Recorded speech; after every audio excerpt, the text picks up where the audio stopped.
Hello everybody and welcome to my humble little kitchen. I am here to show you guys how I'm making my version of a ginger ale.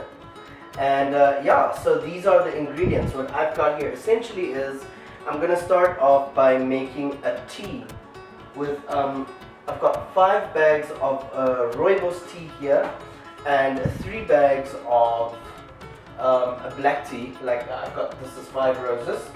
And to that I just boiled some water right now, a full kettle, and I'm just gonna pour this in and let it steep for a bit. Okay. While that is happening, okay, I'm just gonna give this a chance to actually just brew a bit, and about 5 or 10 minutes. And then I'm gonna add some cold water to this, just to help it cool it down. And yeah, I'll see you in a bit. Oh yes, before you actually let the tea cool down, just make sure to add the rest of the other stuff, like your spices actually, just to help it also track into the tea. I'm gonna add a small stick of cinnamon here. I don't want it to be overpowering or overbearing in the tea. So I'm just going to add 1 stick to this. And then I am going to add star anise. Let's take the prettiest one. Since this is for social media, I don't know if you guys can see this. It's star anise. So I'm taking about 3 or 4. I think I'll go for 4. This is a pretty one.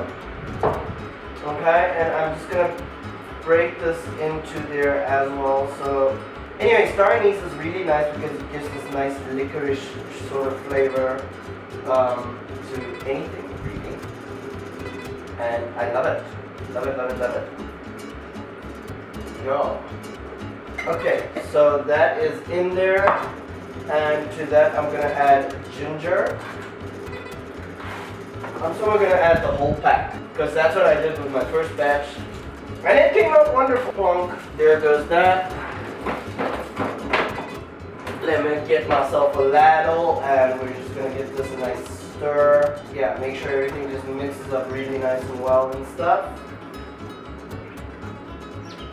Just to help get the flavors out of the spices that I just put in now, I'm just gonna add some more hot water, and then I'm just gonna leave it for a bit. To this hot liquid also, obviously you have to add your sugar. You have to add it while the liquid is still hot, because that will help it dissolve. Man, I feel like this is such a waste. I feel like I should pour water in here and then just like sort of wash it out. Maybe I'm gonna do that. I don't know. But anyway, give this a good stir to make sure that all the sugar dissolves and there's nothing remaining at the bottom of the bucket. Yeah, yo, this is nice and dark right now. All this sugars and your molasses and stuff. Let me try and do this. See if this actually will work. Hey guys, times are hard. Hey, I'm not gonna be wasting sugar like this. So, don't be judging me about what I'm trying to do here, okay? Ooh. This packet is not waterproof. Okay, you know what? No, I'm not gonna do that. Alright, so it's been a couple of minutes that this has been brewing, and this liquid has become really dark, and I'm assuming that's from the teas. So I'm just gonna remove the tea bags. People would probably be wondering, okay, why would you make it with a tea? I don't know. Okay, I saw a recipe something like this or something. I don't know. Maybe I did, maybe I didn't. But I saw something similar to this, like where they first brew a tea, and then use that to make the ginger beer or the ginger ale. But whatever it is, I saw it and I think I liked it. Oh. Okay, it's really sweet. Wow. Okay, so I'm just gonna top this up with some more water. In total, I'm making about 10 liters of this. Woohoo! Okay, last few things, or the last accessories that I'm going to add to this is I'm going to chop up the pineapple and put the pineapple pieces in there. I was actually thinking what other people actually do is they also include the, no, I'm not going to do that. They include the peel, and then that is like a source of wild yeast, which it's okay. It's okay. I've got baker's yeast that I'm using. It's not got such a high tolerance, high alcohol tolerance. I think what I found on the internet is that I think it can tolerate around 8 to 10% alcohol. After that, it's just way too drunk to work anymore. Oh yes, so to this I'm just also going to add my tartaric acid and cream of tartar. This is going to help with carbonation. I don't know, I'm not exactly sure at which stage I should be putting these in. Maybe it should be towards the end, I don't know. But the tartaric acid apparently is good for just making sure that the beer is not too bitter or something. I'm not exactly sure, but okay, yeah. So, I'm gonna give this a taste.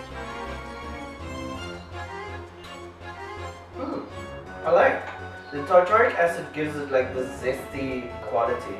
Quite nice. Okay, so I'm just gonna let this cool down a little bit before I add my yeast, because I don't want this to be too hot, otherwise it's gonna mess up or kill my yeast, and then I'll just be stuck with like a ginger ale juice, which is really tasty, but what I want is I want to get knocked out. So I have finally finished taking the grapes off the sticky stuff. I don't know what to call this. But anyway, so I'm now just going to throw it into the beer batch. And before I do that, I actually prefer to squish them open because I want what's in the grapes as well. The decision to actually use black grapes is actually great because it gives a really pretty color to what seems to be not such a very pretty looking beer. I mean, right now it's all looking brown and stuff. So I'm just gonna add these grapes to it.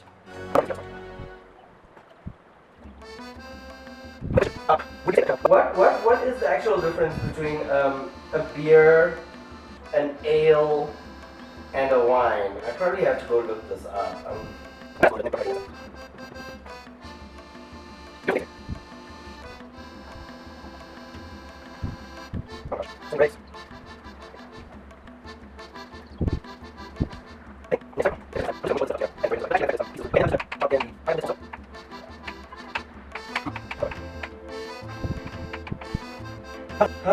The fact that I have to wait 2 to 3 days for this to actually get to the actual right alcohol levels.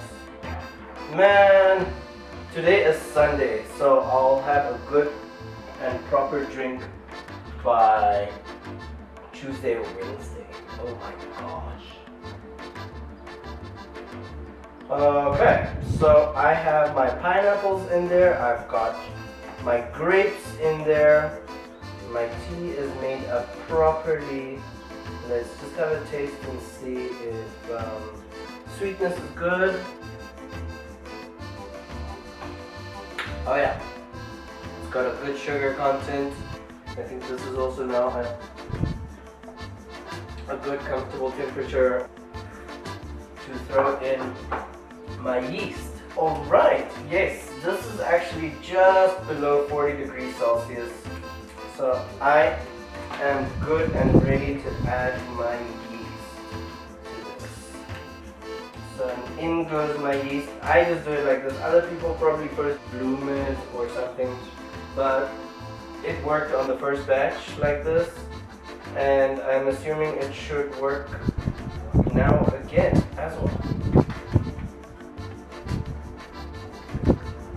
Yummy. Okay, it looks not so yummy right now. But I am just gonna cover this up and then give it a good stir after another half hour, just to ensure that all the yeast actually is in suspension and not just clumping together in little clumps and bits and pieces. Right now that's what it is.